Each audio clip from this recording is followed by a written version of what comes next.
People want to be and want to appear consistent with what they have said or done, especially in public.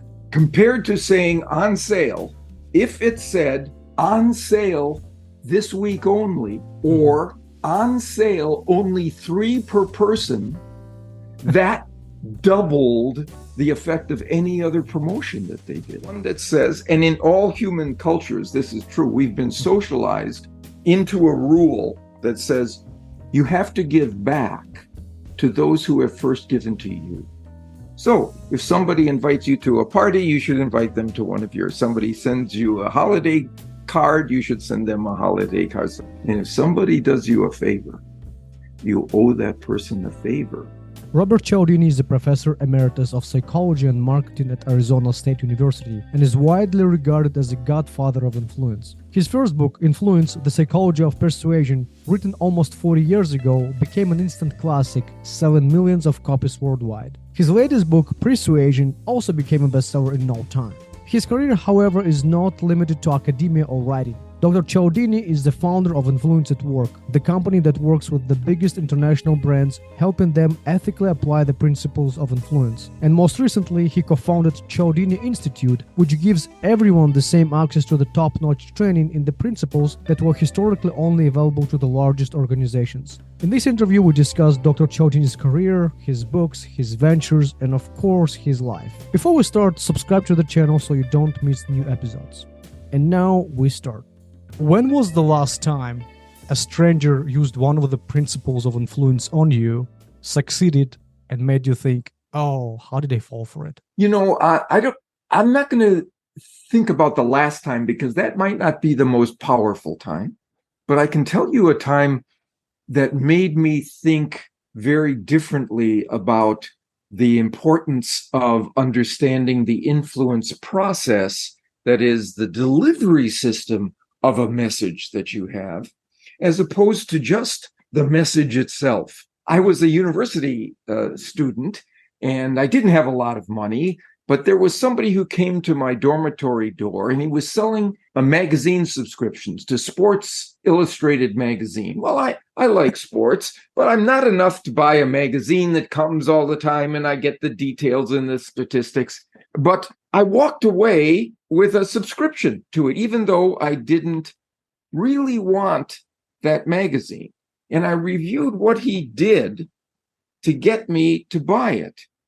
First of all, he told me that the Sports Illustrated magazine was the most popular magazine subscription in my dorm of people just like me. So he used something we call social proof.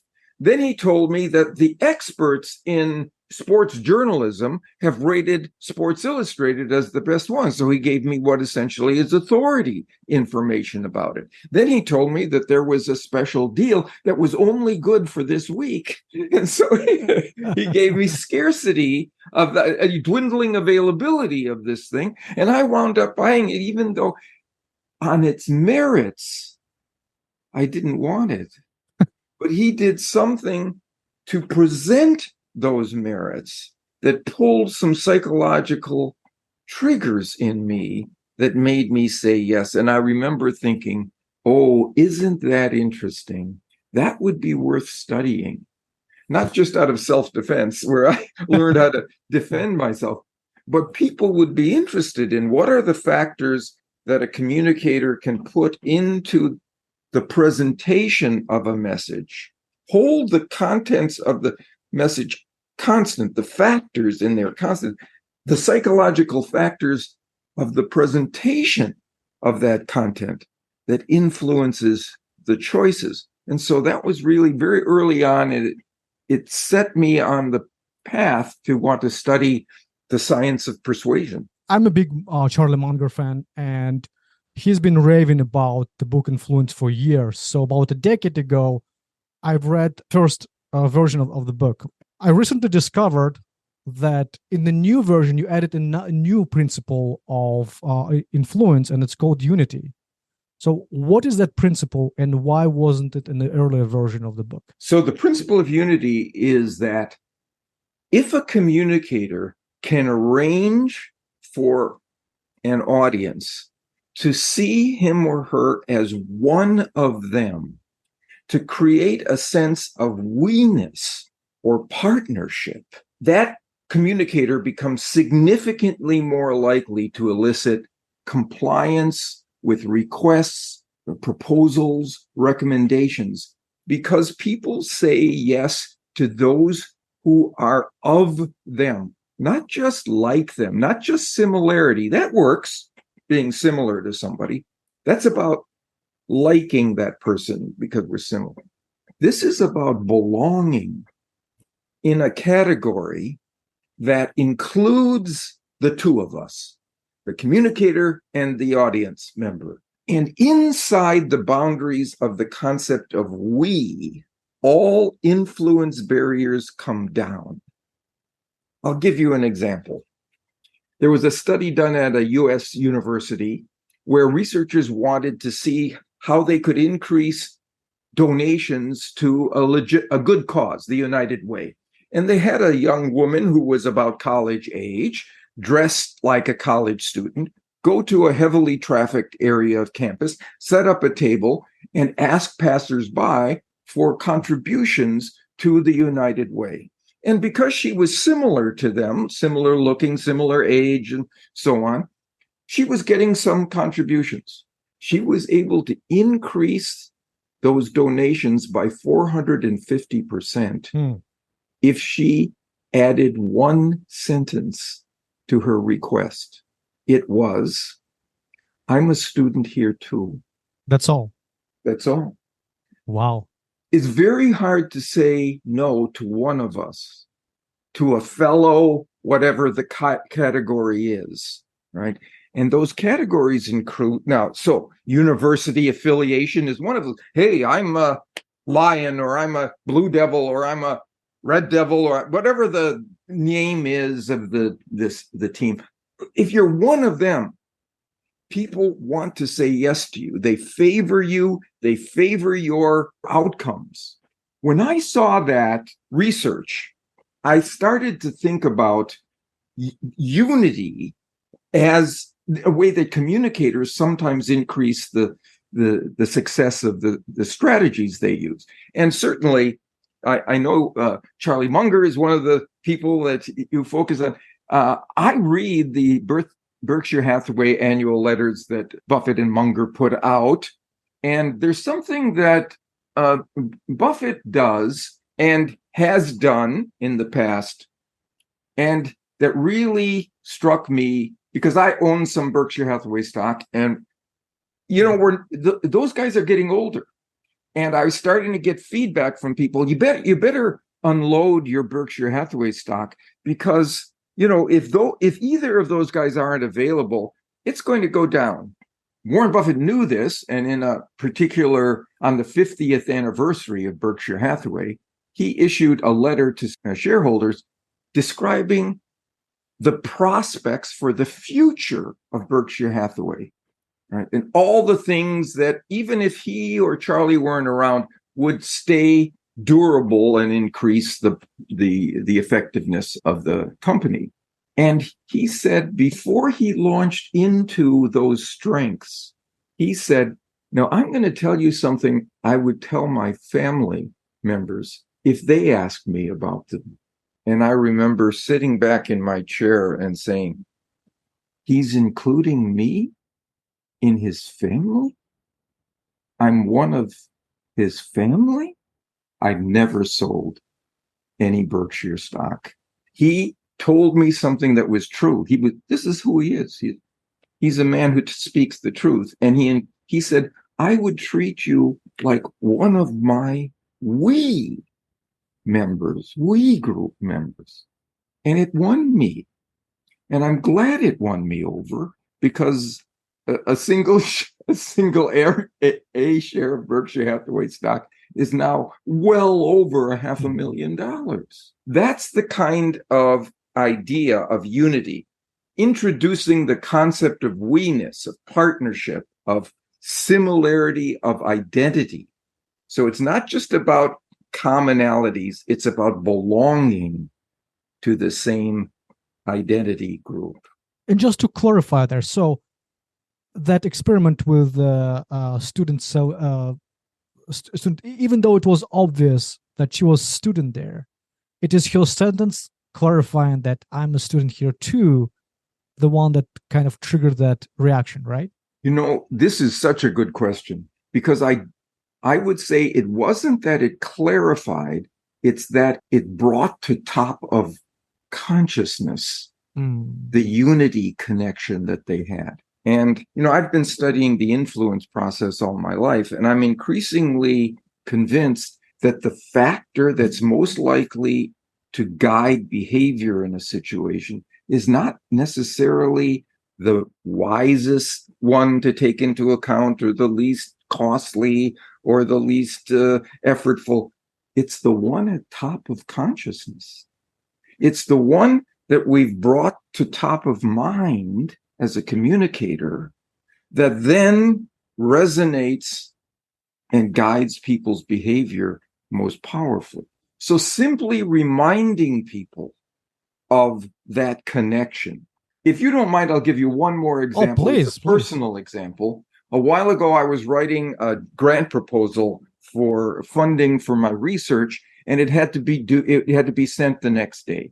And I was going over the final draft of it, and I looked at one section and I realized, oh, wait a minute, this isn't really compelling. I really don't have the evidence to be making the claims that I am here in this section. But I knew I had a colleague at my university psychology department who had done some research the previous years that if I could get that into the proposal, that would shore up my contentions. Mm-hmm. So his name, let's call him Tim, not his real name. Tim was a guy, had been in the department, and he was a contentious, sour individual. Tim was a tough guy. He didn't suffer fools gladly. Tim would tell you, no. So anyway, I sent him a message, an email, and I told him, Tim, I have this proposal. It's due the next day. I need the data from the study you did. I know it's in your archives. I'm going to call you and ask you to get it out and send it over to me so I can incorporate it into. So I called him and he said, hello, Bob, I know why you're calling. And the answer is no. He said, look, you have this proposal due the next day. Bob, I can't be responsible for your poor time management skills. That's on you. Sorry, I can't help. Before I read these studies about unity, here's what I would have said. Come on, Tim. This is due tomorrow. I really need it. He'd already said no to that. So here's what I said. Come on, Tim. We've been members of the same psychology department now for 12 years. I really need this. And as now I had the data that afternoon, I just brought to consciousness something that he knew at some level, right? But it wasn't at top of mind. It wasn't the thing he was operating on in that moment. So that's the sort of way in which I think we can explain both of those instances of success of the unity principle. We simply, where we have genuinely long-term connections with people, affiliations of one sort or another, workplace affiliations, social affiliations of where we identify ourselves. They can be religious or political, even local community affiliations. If we're going to ask somebody for a favor inside those identities, we need to raise the shared identity to consciousness before we make the request. That's super helpful. I'm going to apply that to my invitation to the interview emails going forward. Let's spend a few minutes covering the principles of influence, and let's try to rate them from what you perceive to be most influential, if we could. So here's what I'm going to do, because I don't think there's a single most influential principle. I think the most influential one is the one that's in the situation ready to be used. That allows us simply to harness its power by pointing to it, by uncovering its presence there, rather than manufacturing or counterfeiting it in any way. So what I'll say is, there is one principle, however, that's become more accessible for us to use than any of the other principles in the last few decades. And that is the principle of social proof. The idea that people say yes to those around them, like them, similar to them, or incomparable in some ways. Right? So, for example, there was a study done in Brazil and in Colombia in McDonald's. McDonald's sells a lot of hamburgers and milkshakes and French fries, but they don't sell a lot of desserts. Mm-hmm. People don't go to McDonald's. So they were looking for a way to increase the percentage of purchase of desserts.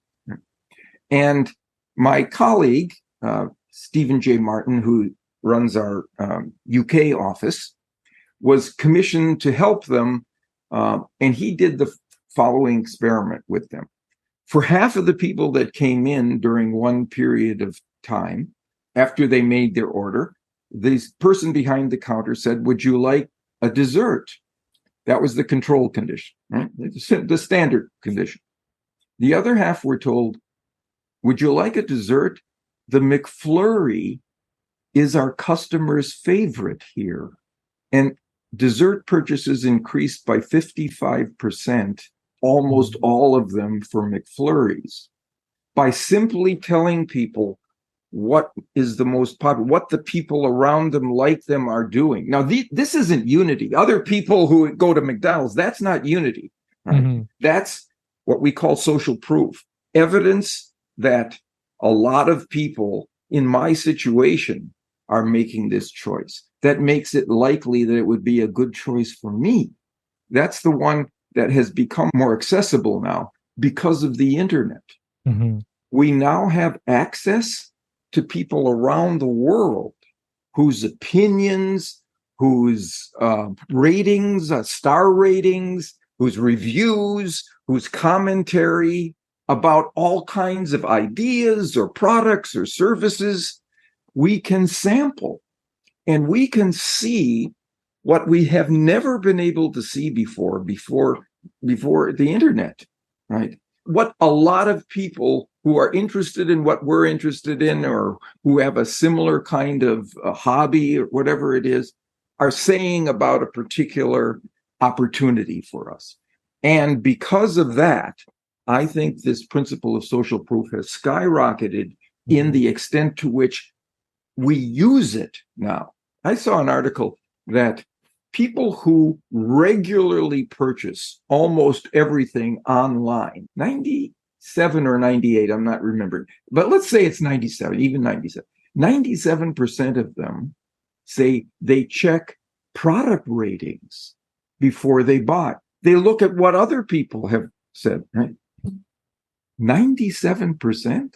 Asna, we can't get 97% of the people to believe that the earth is round. But we get 97% piling in to this source of information because it's so available and so helpful, to be honest. It's fascinating. Let's go to the next principle, which we would like to cover. The next one is the principle of reciprocation, the one that says, and in all human cultures, this is true, we've been socialized into a rule that says you have to give back to those who have first given to you. So if somebody invites you to a party, you should invite them to one of yours. Somebody sends you a holiday card, you should send them a holiday card. And if somebody does you a favor, you owe that person a favor. And I'll say very simply, in the context of obligation, people say yes to those they owe. So the implication is, if we go first and we give information, we give benefits, we give advantages, we give helpful opportunities for people, they will be standing on the balls of their feet, ready to give back to us. I always say, if you go into a room where there are people that you would like to influence in your direction, don't ask yourself, who can most help me here? And target that person. Ask yourself, whom can I most help here? Benefit that person, and you now have an advocate in that group. Right? That person is ready to help you. So, for example, here's a quick study that shows that if you give first, so it was a study done in a candy shop. 1 week, everybody who came in was met by the manager and then escorted to the candy counter. For half of them, they got a small piece of chocolate as a gift. Those people bought 45% more candy. And you would think, well, maybe they just like the chocolate. If you look into the data, no, they didn't buy more chocolate. Most of them bought other things. It wasn't what they had received. It was that they had received. And in all human cultures, there's a rule that says you must give back to those who have given to you. And that was triggered. And that reciprocation seems like it might be common at magnitude of what was originally the original favor, right? Yes, that's right. That's right. So it's really interesting how broad it is, reciprocation. So the key is we should go first. We should give benefits. We should provide information. We should provide aid, and people will want to benefit us, aid us in return. What would be the next one? Next one would be scarcity. The idea that people want more of those things that they can have less of. Things that are unique, rare, uncommon, or dwindling in availability. They become more attractive as a consequence. So what you find is this thing called FOMO, fear of missing out. That's essentially the rule for scarcity. People don't want to miss the opportunity to have unique or uncommon opportunities, resources, or products, services, whatever they might be, as they're dwindling. So you'll see that in all kinds of things. In fact, there was a study of 6,700 commercial websites and A/B tests done within them, where they included one factor or took that factor away inside the website. And it was things like some financial things like free shipping, some things, technology like was there a search function inside the site? Sales things like was there a call to action line in the site, and so on. And they looked at 29 of these factors. The top factors were the principles of influence that we talk about. And here's the one that was at the top: scarcity. If you told people that there was a limited supply of what you had to offer, or a limited time for obtaining a particular opportunity, that's what was the most likely to produce conversions from a visitor to a buyer. Interesting. And it seems like supermarkets use it all the time, right? In fact, yes. There was a great study of a supermarket chain where they looked at all their promotions over the years of in-store advertising, posters, banners, information not below a shelf that said something about this product. The one that outdistanced the others, compared to saying on sale, if it said on sale this week only, or on sale only 3 per person, that doubled the effect of any other promotion that they did. This is crazy. It's just such a small tweak, and it can be people can be manipulated by that. Osnar, I love that comment because it has to do with something we're doing now. We just started a new business called the Cialdini Institute, and what we're trying to do there with online teaching and learning is not just talk about what works and what works ethically, but what works efficiently. What's the smallest thing you can do to make a change in your persuasive appeal that will produce the biggest impact on your persuasive success? So your point about this being a small tweak is really telling. We've decided this is the thing for us to highlight now, because in a world of massive information, so much that is going on around us, we need cost-effective things to do, efficient strategies that don't require a lot of time or effort or energy or expense to get a positive result. Is this for business owners or for everyone, pretty much? It's for everyone, but it's certainly the people who flock to us are people who are in business and they want to move people in their direction toward their products or services. But the key is that we have this other pillar of our program, besides it being research-based, we insist on the ethics of it. It has to be done ethically. Otherwise, you lose the long-term partnership that goes with being a satisfied partner, interactant with the company or business. And I saw the website. It seems like everyone can actually sign in, right? It's like you can take the courses a la carte, is my understanding? That's right. So if you went to cialdini.com, that's the website, and it would give you a landing page where you could look at those courses. Yeah. I will definitely leave a link, and I was actually curious to learn a little more about it, and thanks for bringing it up front. So we got reciprocation, social proof, scarcity, and unity. What are we missing? What else? Another would be authority. One of the reasons social proof is so successful is that when people are uncertain, they don't look inside themselves for an answer of what to do in a situation where they have to decide yes or no on some request, let's say. They look outside, right? Because all they see inside is the uncertainty. And one thing they do is they look at what their peers are doing, just as we suggested, social proof. But they also look to what authorities are recommending or doing in the situation.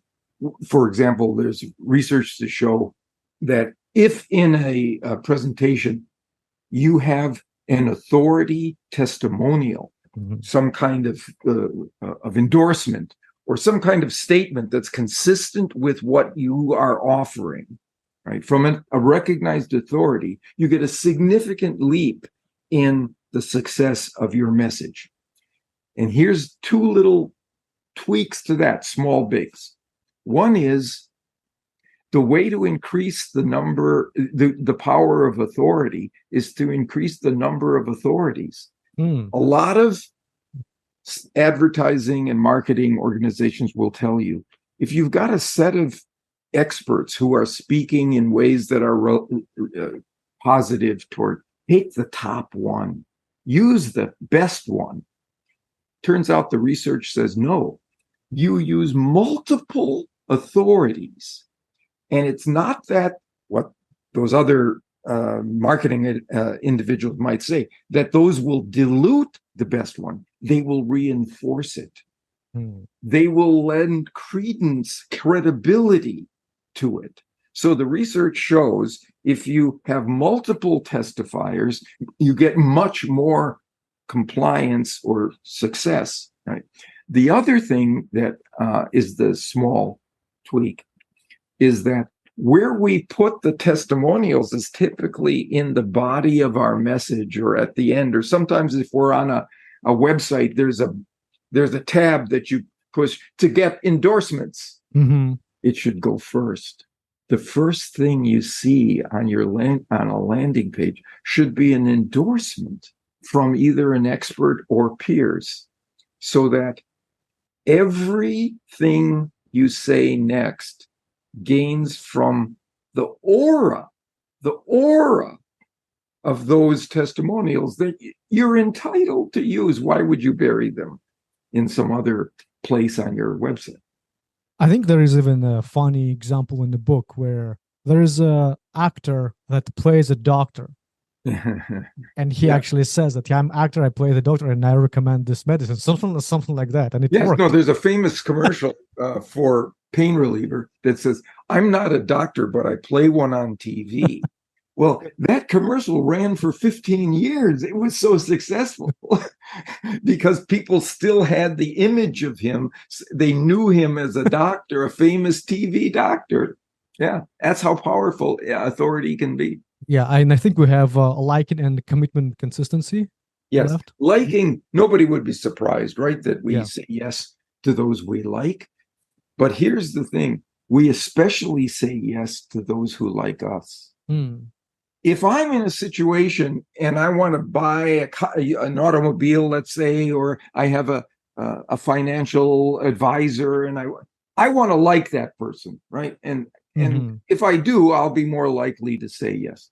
But what outdistances that is I want that person to like me, so that I am protected on my flanks, that this person is going to act in my interests. So here's what I often advise. Before you ever interact or make a request of somebody or your proposal, find something you truly appreciate about that person, truly, and raise it to consciousness. Say so, mention it. And anyway, remember that study of 6,700 commercial online websites? Yes. And I said the principles of influence were at the top. Well, how do you get liking online? You haven't interacted with these people. They don't know you. It was simplicity itself. If the website had a welcoming message on the landing page, hello, welcome to our site. We're so glad that you're with us. They got a significant increase in conversions because there was human warmth. We like you here. You know how many websites I've seen that have a welcoming statement? Less than 15%. Small tweak, big impact. It's almost unbelievable. How would evolution do it to us that it's so easy to manipulate us? I really like that. I mean, because normally each of these things we've talked about steers us correctly. Authority, opinion, we should follow that. What most other people around us like us are doing in a particular trend, or they're all raving about a new restaurant or a new piece of software, that's a good thing to follow. Scarcity, seizing valuable opportunities before they're gone, doing business with people who like us. All of those usually steer us correctly. So when they're triggered, they lend themselves to assent. Makes sense. And you said it's almost, it's like we're automatically responding. It's like, actually, we're automatically responding. It's hard to believe it. It's all based on solid, properly controlled behavioral science. Wow. I think we have lost one: commitment and consistency. People want to be and want to appear consistent with what they have said or done, especially in public. Right? So here's a study that was done in Chicago. There's a restaurant named Gordon's Restaurant. Owner was Gordon Sinclair. He's since retired, but he was having a problem all restaurateurs have. No-shows. People who book a table and then they just don't appear. They don't call ahead. They don't cancel. It's costing him a lot of money. So he listened to what his receptionist said when she would take an order, take a reservation. Right? And she would say, "Thank you for calling for calling Gordon's. If you have to change or cancel, please call." You've probably heard that many times. He asked her, because he was a student of the persuasion process. He asked her to add 2 words. They were, "Will you please call if you have to change or cancel your reservation?" And then he asked her to pause. And almost everyone said, "Yes, of course, sure." So they've made an active public commitment. And no-shows at Gordon's restaurant dropped by 62% that day and never went back up. So I don't know how many of your audience members are ever in charge of meetings, but here's what I would recommend. If you're in charge of a team, you have a meeting, and at this particular meeting, you assign tasks to the various people at around the table. And you want them to complete the task by the next meeting. Don't let anybody out of that room until you ask, will you be able to properly complete this task by our next meeting? And pause. If the answer is no, that's actually good, because they've told you, I don't have the time or I don't have the resources, and you can give them more time or assign them some help, whatever is necessary for they to do. But most likely they're going to, in public, say, yes, I'll do that. And you have now significantly increased the likelihood that they will come prepared to that meeting because they've made an active public commitment to it beforehand. That's fascinating. You wrote and co-wrote some other books, but one other book I wanted to discuss with you is Pre-Suasion. Yeah. What's the main theme of the book, and how is it intertwined with the influence? Yeah. So influence, as we've been talking, is about what do you say when you present a message? Mm-hmm. How do you present that message? How do you deliver its merits and its features, and include psychological information, psychological levers of influence in the presentation? Persuasion is about what you say immediately before you send your message, so that you put the people in a state of mind that is aligned with the core feature of your message before they encounter it. Let me give you an example from a study that was done on a furniture website. They specialized in sofas, and the researchers who were collaborating with them did the following study. For half of the people who came to the site, to the landing page, on the back wallpaper of the landing page was fluffy clouds. The other half, who came randomly assigned, were small coins, pennies. Those people who landed on a page with fluffy clouds in the background bought more comfortable furniture because comfort was put to top of mind. Those people who had small coins bought less expensive furniture because cost had been put top of mind. So the issue becomes, well, what do you say or do? What kind of image do you give people? Let's say your strength is the scientific basis of your claims. The images or the language you use before you even make your claims should be about research, be about science, be about evidence-based decision-making, and so on, that put people in a state of mind that readies them for your argument about the value of the scientific evidence in your behalf. I was preparing for this interview, and on one of the websites, I was looking at your bio, and it has this short paragraph. It says, although not much has been documented about Cialdini's early years, he has revealed that his childhood experiences ignited his interest in social psychology and behavioral science.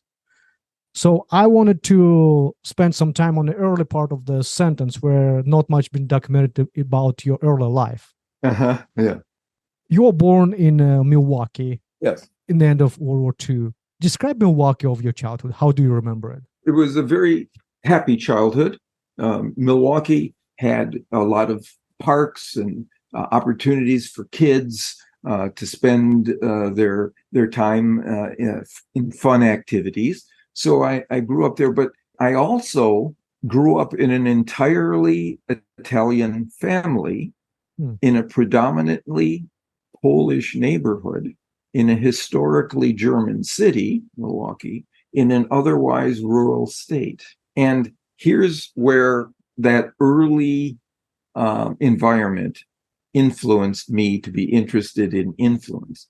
I noticed that when I would move from one of those cultures to the other, what worked best to move people in your direction wasn't the same. It was different when you went from one to another. So there were norms and precedents and customs associated with those different subgroups that determined what they were most likely to resonate with in the way that you made your case. And I remember thinking, well, I have to understand where the audience is coming from before I try to sway that audience. I have to understand their priorities, their histories and preferences, and then I can more successfully manage it. So that was a very early sense of recognition. There isn't any one thing that's your best strategy. I have a colleague who's a marketing professor, and he said about the process of finding the single most effective influence strategy. And I saw him at a conference. He spent 2.5 years doing it. And he said, Bob, I found it.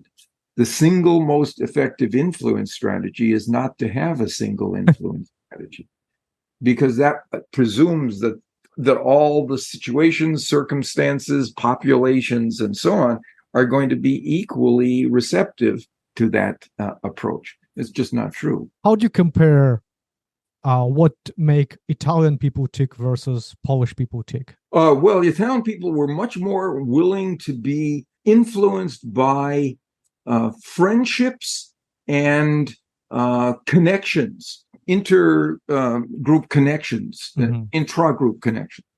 The Polish people were more willing to stand back and take a more skeptical view. They needed to see more evidence before they went with a request that a friend might make. Interesting. What did your parents do? My mother was just, she raised us. My father was a worker for the city of Milwaukie. He was a machinist. And you said you had siblings. I'm the oldest of 5. Which one of you was a troublemaker? Because there is always one. No question about it. My second youngest brother, Dennis, who was in a motorcycle gang. Yeah. This guy's smart. I mean, in terms of intellectual horsepower, this guy he was a poet. He was an artist, but there was something about his resistance to authority that got him in trouble all the time. Poet, artist in motorcycle gang. Interesting. Yeah. Interesting combination. Yeah.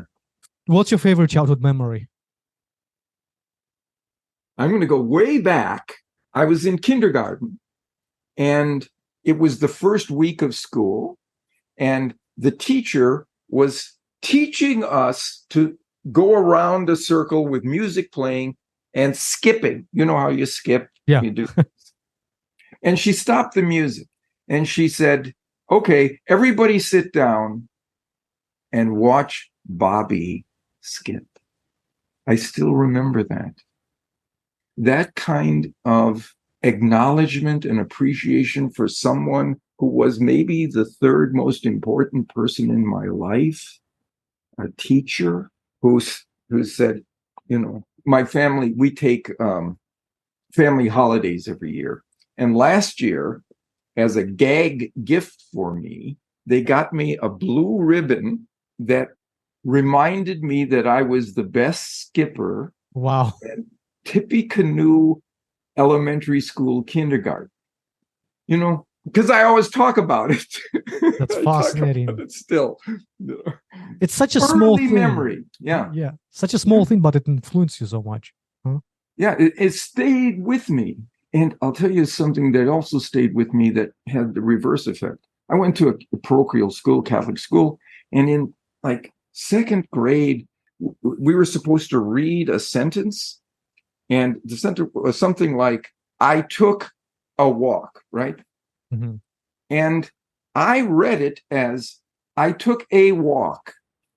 And the nun stopped me and told me to sit down because the correct word was not a walk, it's a walk.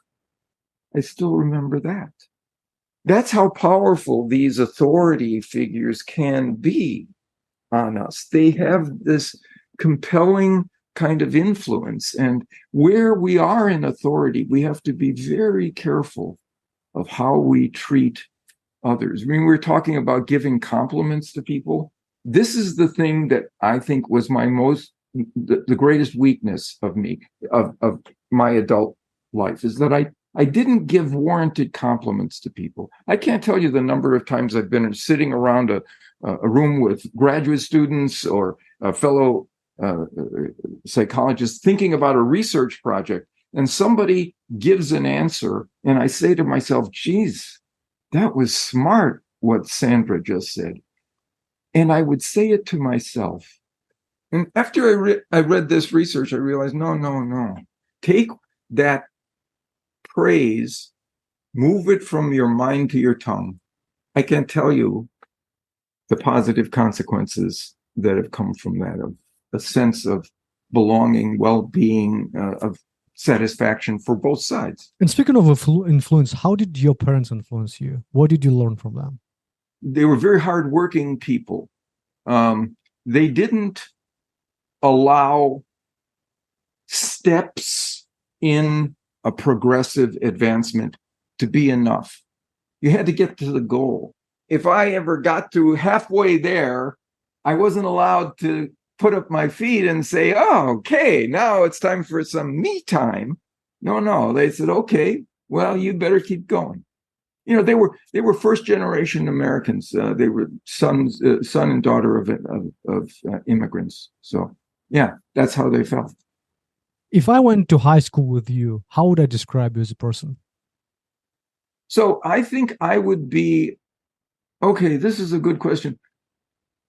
I would be seen as a nerd. We didn't have the label then, but I loved the scholarship. I loved the information. I mean, I also played sports, but where I really loved things was in books, especially in research. So I'll tell you a story. When I was in high school, I was a very good baseball player and actually got a contract to play minor league baseball. Oh, wow. I was offered a contract, and the scout who came to my last game, we had talked before, but he came with a contract for me to sign at a very low level minor league stuff. We had talked about I would take a year and try out baseball, and his pen wouldn't work. So we walked to his car to get another pen, and along the way, he said, tell me something. Are you any good at school? Yeah. Enough to go to college? Yeah. Enough to graduate to college? Yeah. Do you love school? Do you really like? Yeah. And he took the pen away. He said, go to school. Don't just follow your dream. Follow what you love. Follow what you love that you're best at. That's fantastic advice. I love it, because there is overemphasis or pursue your dreams without like, okay, can you actually do it? That's right. Exactly. And that's what lends itself to despondency. People spend a lot of time trying in a domain where they really aren't likely to come to the top. You went to University of Wisconsin, and I think you initially was studying animal behavior, right? Yeah, because that's where my that's where my advisor was. He was he studied animal behavior, so I was going to go to graduate school to study animal behavior, and I had never taken a social psychology class, but I had a girlfriend who was taking a social psychology class, and there happened to be an empty seat next to her. And by the end of the semester, I was more enamored of social psychology than of my girlfriend, and as these things go in university, and so I quickly changed and went to school at the University of North Carolina in Chapel Hill in social psychology, and it was one of the best decisions of my life. And you pursued the academic career, and at some point you decided to write the book of Influence, right? Walk me through that period. Like, when did you decide to write it, and what did you expect from writing this book? So it's interesting that I decided to write it because I wanted to learn what made people say yes to requests that I could investigate and find the reason why they said yes. And it seemed to me that the people whose business it is to get others to say yes, salespeople, marketers, advertisers, fundraisers, managers, and so on, their business, their economic livelihood depends on the success. So I entered their training programs as a kind of spy of sorts. I was incognito, to learn what they had found that worked most successfully. I thought I would take that back to the experimental process to find out why it worked that way. But I got into it and I thought to myself, oh, no, there's a book here. Other people would want to know what the commercial and influence professionals of our society have learned moves people to say yes. And I found there were only 7 universal principles that they all used. So I wrote my book and put 1 per chapter in the book. And I have to say, Ansar, that book has been very good to me. What number did you have in mind where you wrote it? You didn't think it would sell millions of copies? No, I never thought it would sell as many copies or in as many languages. I had a colleague in Poland, Professor Wilhelmina Wozinska. She said to me once, Robert, your book Influence is so famous in Poland, my students think you're dead. And I thought, oh man, I better revise this book. let people know I'm still thinking. I actually wanted to ask you about the influence at work. Why did you start the company, and how is this your previous academic career and working with other businesses prepare you for entrepreneurship? When I was teaching courses, even courses on the influence or persuasion process, I would teach them at a level up here of knowledge, of theory, of formulations, of conceptualizations about how the influence process works. And then I started getting into my class people from the business school, and they would ask me, how would you implement this? How could this be applied? And it was a question that just opened my eyes. Well, wait a minute. The world is interested in more than just knowledge. They're interested in how to use the knowledge that we have given them as researchers. And so it seemed to me that it was important to have an outreach in programs, learning programs, training programs that allowed people to use research-based scientific information in ethical ways, so both sides gain, and that can be applied, not just recognized. And then this final one that we're developing with this new, the Cialdini Institute, is efficiently in ways that allow you to make small changes, that tweaking a word, changing the sequence of what you say and when you say it, that doesn't require a big commitment of cost or time, energy, and you can still get effects. That is something people would be interested in. So that's how we've moved. And you said you had an office in London, so it's international operations. We do have an office in London run by our partner, Stephen J. Martin. Yes. I'll have a quick blitz for you, Dr. Cialdini. I'm going to ask you a quick question and give me a quick answer. Okay. What's your favorite movie? Up in the Air, the George Clooney movie. Oh, yeah. Favorite musician? Frank Zappa. Favorite country to visit? Italy. But favorite city would be Barcelona. Interesting. Your favorite cuisine? Italian. I wonder why. First item on your bucket list? Machu Picchu.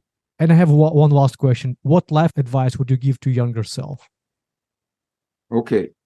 When you go into a room or into any situation where you don't know people, you don't know those people, assume the best of them and about them. Assume that they have the best motives. That allows you to be generous with them. And if you are generous with them, 2 of the principles of influence improve everyone's outcomes. If you're generous with them, they like you and they know that you like them. Secondly, if you're generous with them first, they will be generous with you by the rule of reciprocity. And I actually have one final question. I asked you how your parents influenced you. If I ask your son how you influenced him, what do you think he would say? I would think it's the same way as a role model for making contributions, not just experiencing things or arranging for rewards, but making contributions that, as a result, those things, the downstream consequences will be feeling good about yourself and having rewards that flow from those contributions. Yeah. Well, Dr. Cialdini, thank you very much for your time, and thank you for being on the podcast. I enjoyed it, I have to say.